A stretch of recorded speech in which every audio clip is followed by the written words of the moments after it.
Дарынды жастарға даңғыл жол Қазақстанның стратегиялық институты қабырғасында жас сарапшылар бас қосты. Қазақстанның болашақ келбеті бағдарламасы аясында білім алған жастар осыған дейін қауымдастық құру, мәлімет жинау, оны талдау бойынша тәжірибелерін шыңдаған болатын.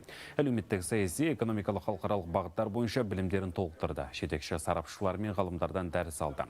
Бас қосудағы жас сарапшыларға білім беру хабының сертификаттары табысталды.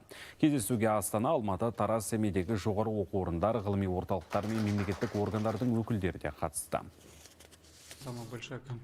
Қазір дарынды жастар арасында бәсекелестік жоғары. Бағдарлама жалғасын табады. Оған қатысушылардың жасын 40 жасқа дейін көтердік. Бүгінгі таңда 30 адамды оқыттық. Олардың арасынан 15-ін іріктеп гранттар беретін боламыз. Жұмысқа орналастыру бойынша да қолдау көрсетеміз.